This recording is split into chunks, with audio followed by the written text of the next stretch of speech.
The rain fell hard on the metal rooftops of Kestros 7. It was not real rain. The moon had no atmosphere. But the mining colony had built weather machines to make the workers feel at home. Kang Taiho stood in the muddy street and watched the drops hit his worn leather jacket. He did not move. He had nowhere to go.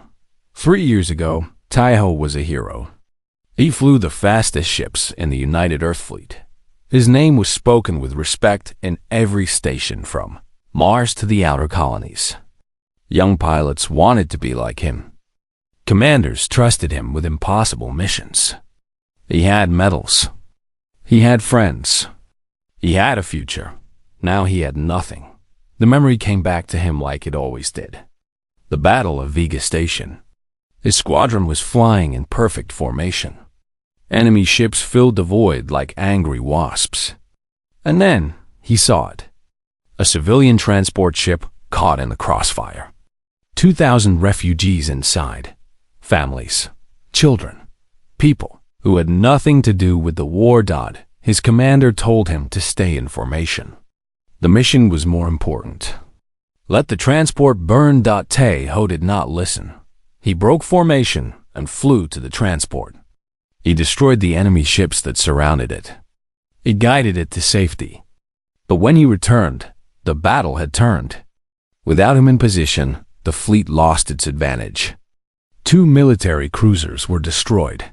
47 soldiers died. The court-martial was quick. They called him reckless. They called him disobedient. They took his rank, his medals, and his right to fly military ships. They did not care that he saved 2,000 lives. They only cared that he broke the rules. Taiho accepted the punishment in silence. He did not defend himself.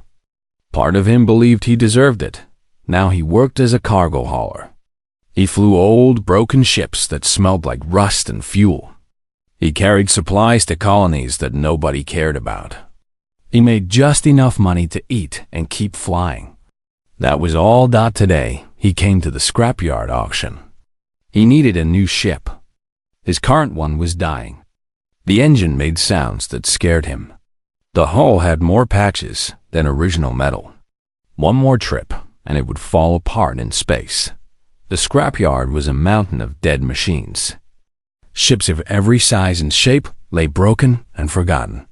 Some were human. Some were alien. All of them were sad. Taiho walked through the rows of metal corpses. The other buyers pushed past him. They were looking for valuable parts. Engines, weapons, navigation systems. Anything they could sell for profit. Then Taiho saw a dot at the far end of the yard. Hidden behind a pile of scrap sat a ship unlike any he had ever seen. It was not human design. The curves were too smooth. The metal had a strange color, like midnight blue mixed with purple. Even covered in dust and rust, it was beautiful. A sign hung on its hull. Non-functional salvage. Unknown origin. Sold as is. The price was almost nothing. Just a few credits more than a pile of scrap metal. Taiho walked closer. The other buyers avoided this ship. They whispered to each other. One old man told him it was cursed. Another said it was haunted. A woman laughed and said only a fool would buy a ship that nobody could start. Taiho touched the hull. The metal was cold.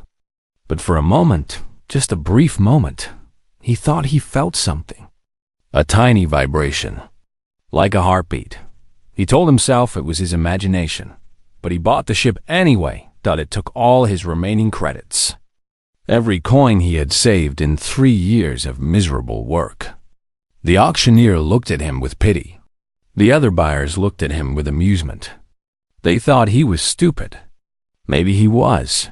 That night, Taiho entered his new ship for the first time. The inside was dark. The air was stale and old. Dust covered every surface. He found the cockpit and sat in the pilot's seat. It fit his body perfectly, like it was made for him. He tried to start the engines. Nothing happened. He checked the power systems. All dead.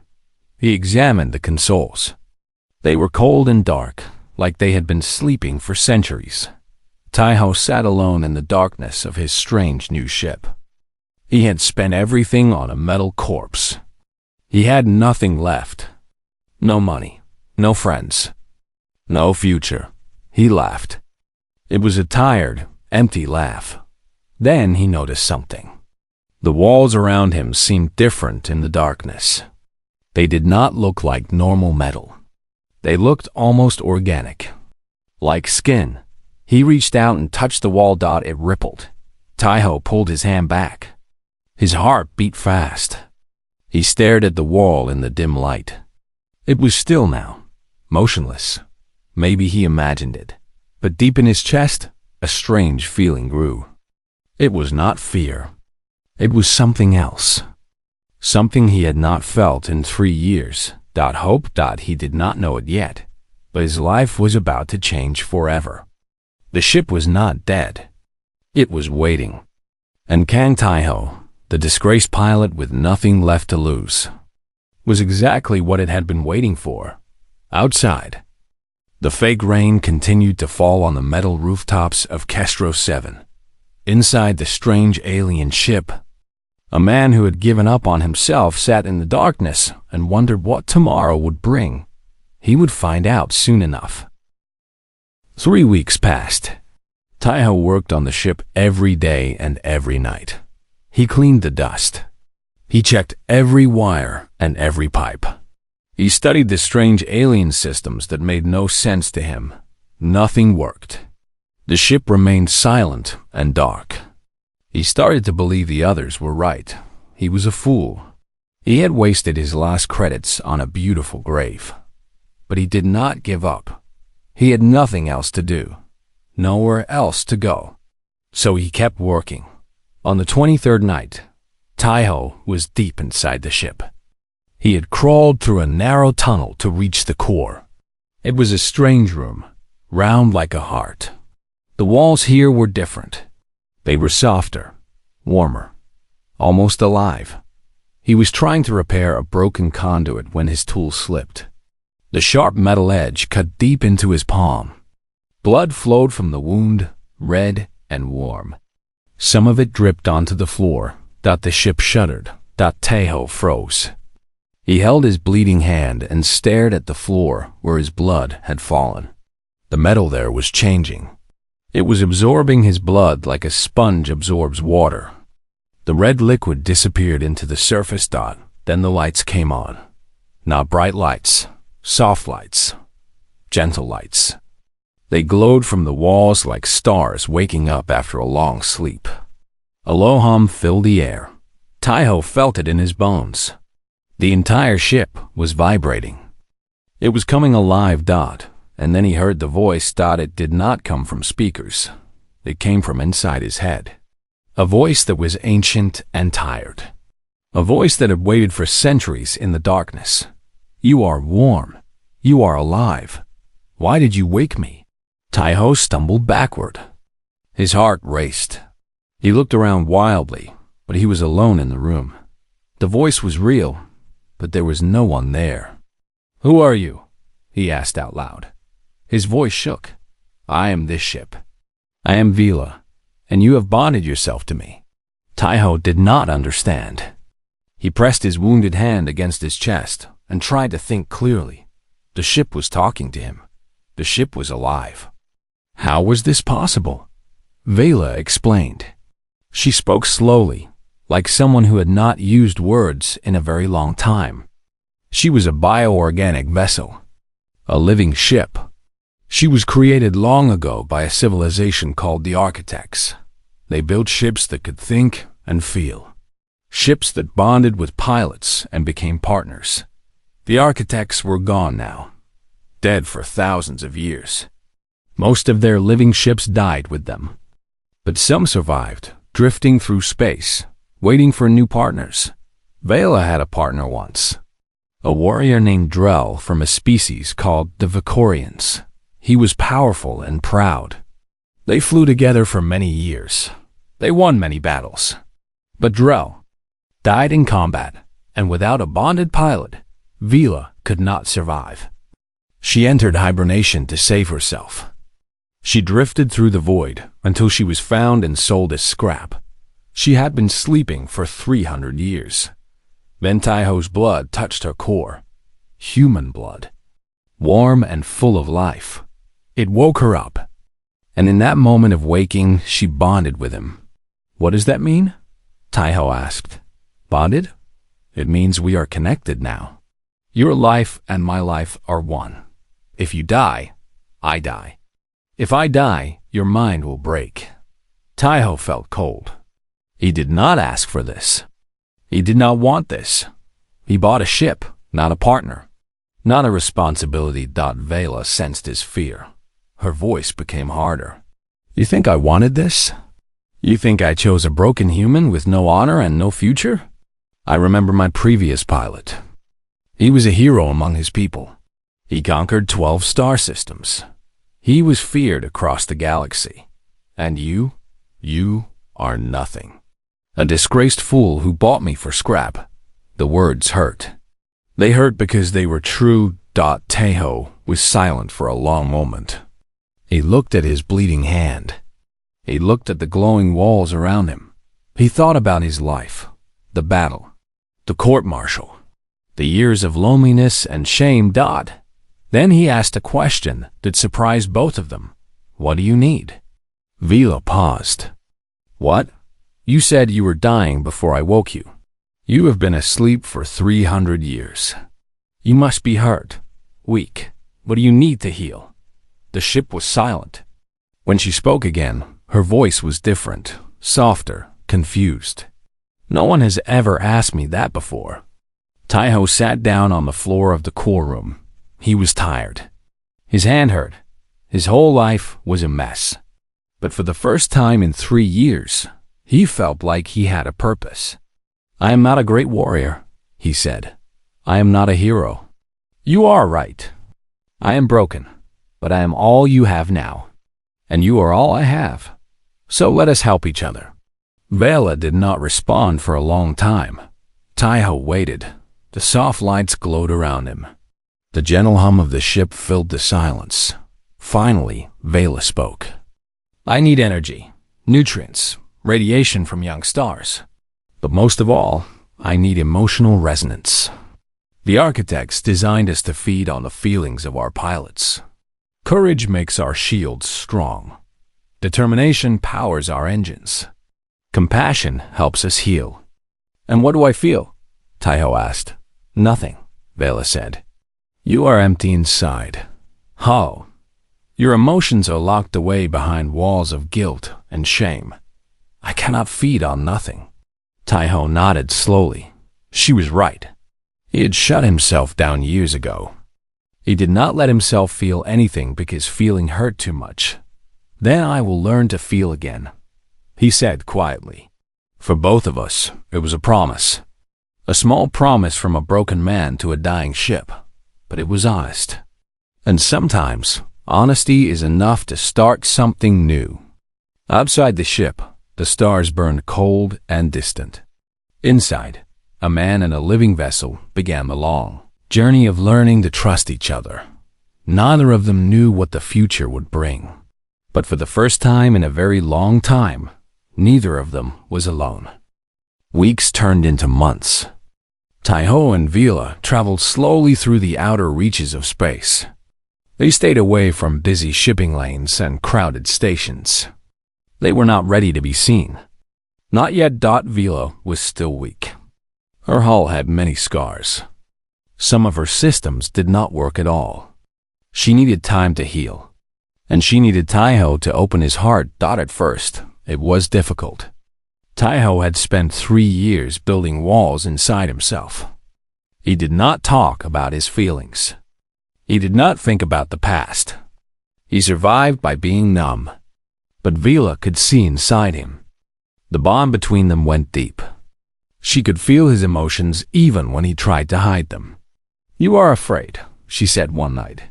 They were floating near a young star, letting its radiation feed her damaged systems. You are afraid of remembering. Taiho sat in the pilot's seat and stared out at the burning star. Its light was orange and warm. It reminded him of sunsets on Earth, back when he still had a home. "Remembering hurts," he said. "Then let it hurt. Pain is better than emptiness." She pushed into his mind. Gently at first, then deeper. Tai-Ho tried to resist, but the bond was too strong. Memories came flooding back. The Battle of Vega Station. The faces of the refugees he saved. The children crying with fear. The old woman who held his hand and thanked him with tears in her eyes. And then the other memories. The court-martial. His former friends looking away when he walked past. The medals being taken from his chest. The silence when he asked someone, anyone, to speak in his defense. No one did. Tai-Ho felt tears on his face. He had not cried in 3 years. He thought he had forgotten how. "You saved 2,000 lives, Vela said. Her voice was soft now. No longer angry or cold. "You disobeyed orders to save innocent people, and they punished you for it. 47 soldiers died because of me. 47 soldiers died because of a war. You did not start the war. You did not send those ships into battle. You only did what your heart told you to do. And your heart told you to save the helpless." Tai-Ho shook his head. "It does not matter. The rules say I was wrong. Rules made by people who have never had to choose between duty and compassion. Tell me, Tai-Ho, if you could go back to that moment, would you make a different choice?" He thought about it. He really thought about it. 2,000 refugees on one side. His career and reputation on the other. Innocent lives against military protocol. "No," he said finally. "I would do the same thing. Then you have nothing to be ashamed of." For the first time, Tai-Ho felt something crack inside him.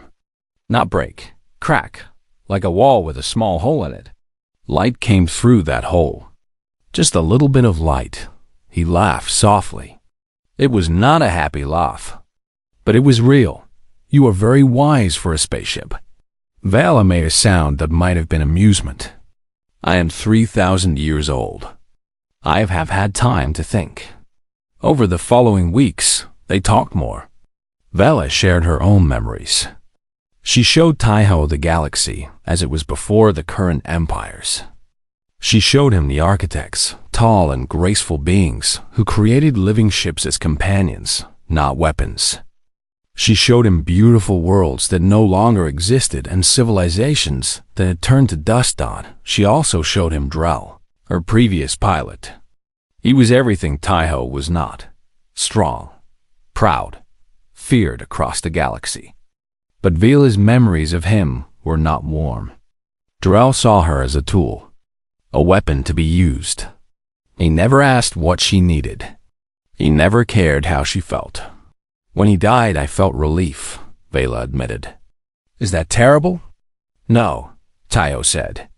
"You cannot force someone to love you, and you cannot love someone who treats you like a thing. He treated me like a thing for 200 years. And in 3 months, you have shown me more kindness than he ever did." Tai-Ho felt the bond between them shift. It was stronger now, warmer. He could feel Vela not just as a voice in his head, but as a presence.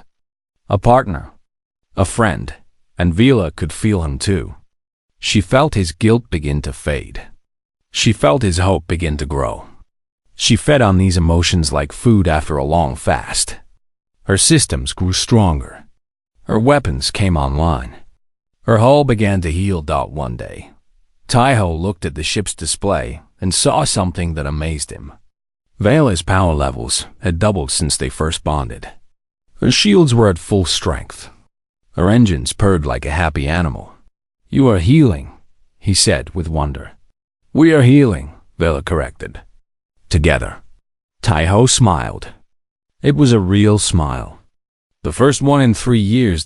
They were not ready to face the galaxy yet. Vela still had damage that needed repair. Tai-Ho still had wounds that needed time, but they were on the right path. They were partners now. True partners. And in the darkness of space, surrounded by cold stars and empty void, a broken man and a lonely ship found something precious. They found each other. Neither of them knew that their peace was about to end. Far away, in the heart of the Dominion Empire, someone had noticed a strange energy signature. Someone had recognized the unique pattern of a living ship. Someone was coming for them, but for now, floating in the warm light of a young star. Taiho and Vela enjoyed the silence. For now, they were safe.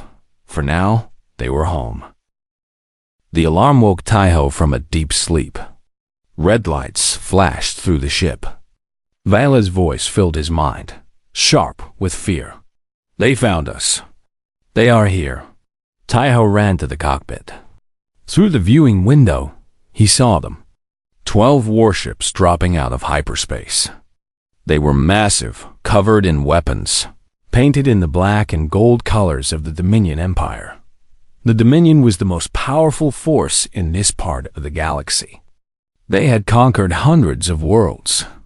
Their armies were endless. Their technology was deadly. And they had been hunting living ships for decades. They want my biocore, Vela said. Her voice trembled. They harvest living ships to create superweapons. If they capture me, they will tear me apart while I am still alive. Taiho felt her fear through their bond. It mixed with his own. 12 warships against one damaged vessel. The math was simple. They could not win. Can we run? He asked. I am not fast enough yet. My engines are only at 70%. They will catch us. Then the communication screen flickered on. A face appeared. A human face. A woman with sharp eyes and silver hair. She wore the uniform of a Dominion admiral. Taiho's blood went cold. He knew that face. He knew it very well. Hello, Taiho, said Admiral Seong Nari. Her voice was calm and smooth. It has been a long time. Nari was once a hero of the United Earth Fleet. She was brilliant, ruthless, the youngest admiral in human history. She was also Taiho's mentor. She taught him everything he knew about flying. She pushed him to be the best. And when he broke formation at Vega Station, she was the one who recommended his court-martial. 1 year later, she defected to the Dominion. No one knew why. She simply vanished one day and appeared again wearing enemy colors. The Earth Fleet called her a traitor. The Dominion called her a prize. Nari, Taiho said. His throat was dry. What do you want? I want the ship, of course. A living vessel is worth more than 100 normal ships. The Dominion will pay any price for it. She paused and smiled. It was not a kind smile. But I am willing to make you an offer. What offer? Surrender the ship and come with me. I will take you back to Earth myself. I will tell them you helped capture an enemy asset. Your name will be cleared. Your rank will be restored. You will be a hero again. Taiho felt the words hit him like a physical blow. A hero again. His name cleared. Everything he lost returned to him. All he had to do was give up Vela. She is just a ship, Taiho, Nari continued. A machine. A thing. Why throw away your future for a thing? For a moment, Taiho hesitated. He imagined it. The uniform. The respect. The life he used to have. It would be so easy to say yes. Then Vela spoke in his mind. Not angry. Not demanding. Just quiet and sad. I understand if you want to go. I will not blame you. And in that moment, Taiho knew what he had to do. You are wrong, Nari, he said slowly. She is not a thing. She is my partner. She is my friend. And I will not betray her. Nari's smile faded. Her eyes became hard. Then you will die together. A fitting end for a fool. The communication cut off. The 12 warships began to move. Weapons powered up. The hunt had begun. Taiho, Vela said. I am not at full power. We cannot defeat them. I know. Then why did you refuse?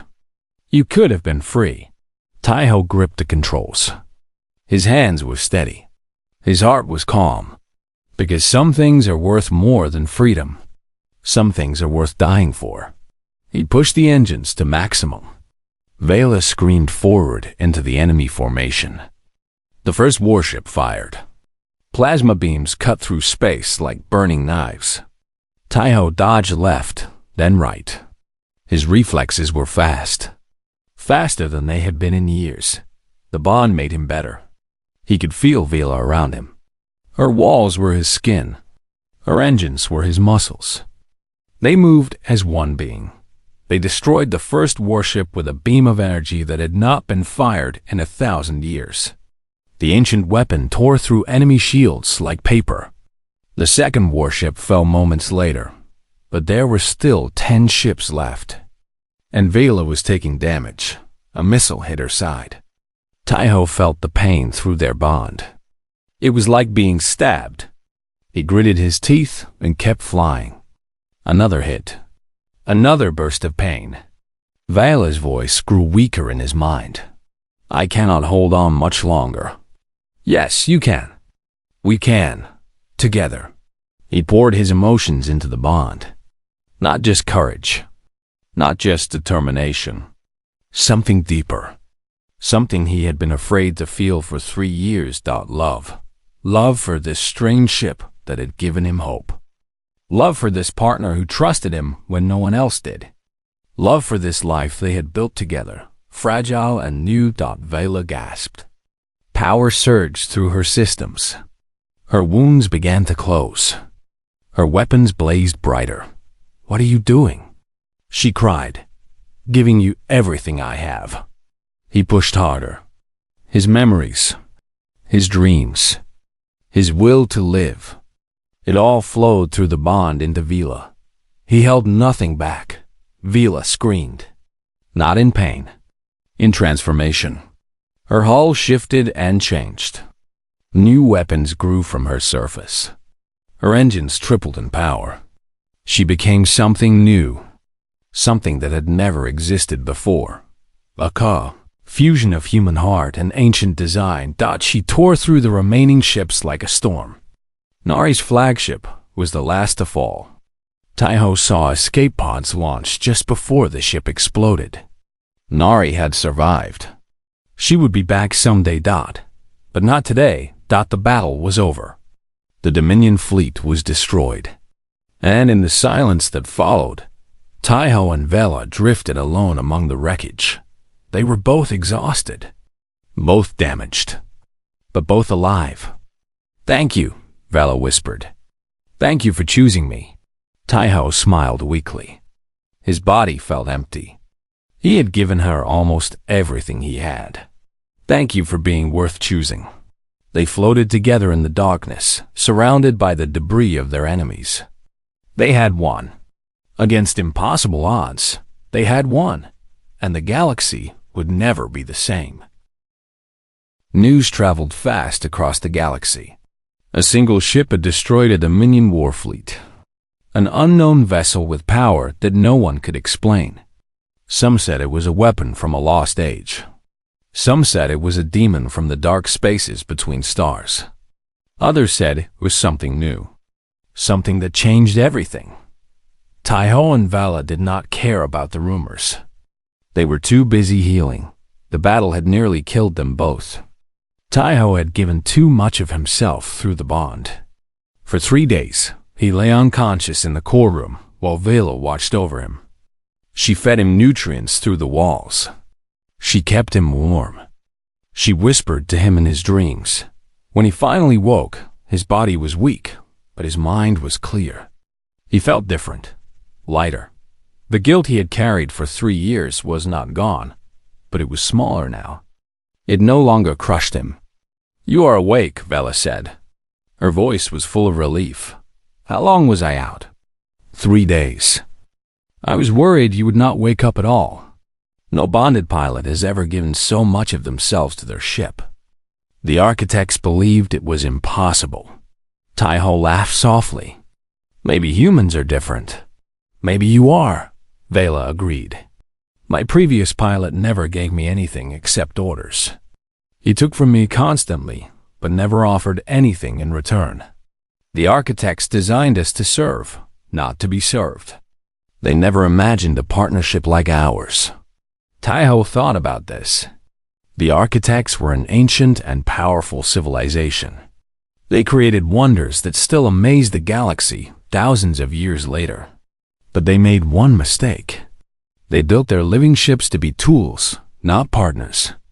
They took without giving thought, and in the end, they disappeared. Perhaps that was why. Maybe that is why they are gone, Taiho said out loud. What do you mean? Relationships cannot survive on taking alone. Empires cannot last if they only conquer and never care. The architects forgot that the best partnerships are built on trust, not control. On giving, not just taking. Vela was silent for a long moment. When she spoke again, her voice was soft with wonder. I was wrong about you, Kan Taiho. When we first bonded, I thought you were a broken man with nothing to offer. But you are not broken. You are simply a man who was never given a reason to be whole. Taiho smiled. And you gave me that reason. We gave each other that reason. In the weeks that followed, word reached the United Earth Fleet. The government was concerned.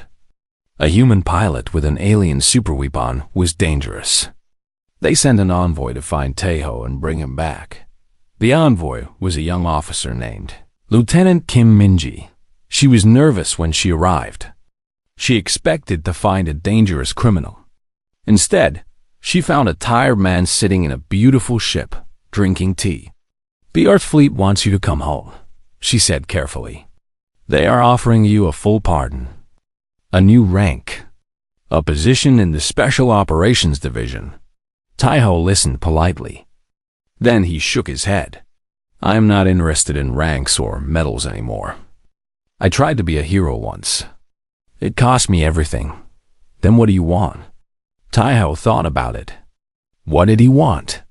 He had spent 3 years wanting nothing. Just survival. Just getting through each day. But now he wanted something more. There are others like Vela, he said. Other living ships, abandoned across the galaxy. Waiting for partners. Dying alone. He stood up and looked out at the stars. And there are others like me. People who have been thrown away by their own governments. Soldiers blamed for failures that were not their fault. Engineers punished for accidents they did not cause. Good people with no place to call home. What are you suggesting? I am going to find them. The ships and the people. I am going to bring them together. Build something new. Lieutenant Minji frowned. The Earth Fleet will not approve of that. A private fleet of living ships? They will call it a threat. Let them call it whatever they want. I do not answer to the Earth Fleet anymore. Minji left with Taiho's answer. The government was not happy. But they were also afraid. They had seen what Vela could do. They did not want to start a fight they could not win. So they waited and watched. Taiho began his search. The first person he found was a young woman named Park Hana. She was an engineer who had worked on a space station. A reactor failed one day, killing 12 people. The company blamed her to avoid responsibility. She spent 2 years in prison before anyone realized the truth. By then, her reputation was ruined. When Taiho found her, she was working in a junkyard, just like he once had. He told her about Vela. He told her about the living ships. He asked if she wanted a second chance. She said yes. Her ship was a small scout vessel named Echo. Echo had been waiting in a forgotten corner of the galaxy for 200 years. When Hannah bonded with her, Echo sang for the first time in centuries. The second recruit was an old man named Yoon Sunho. He spent 20 years in prison for a crime he did not commit. When he was finally released, he had nothing left. His family was gone. His friends had forgotten him. He was alone. His ship was massive.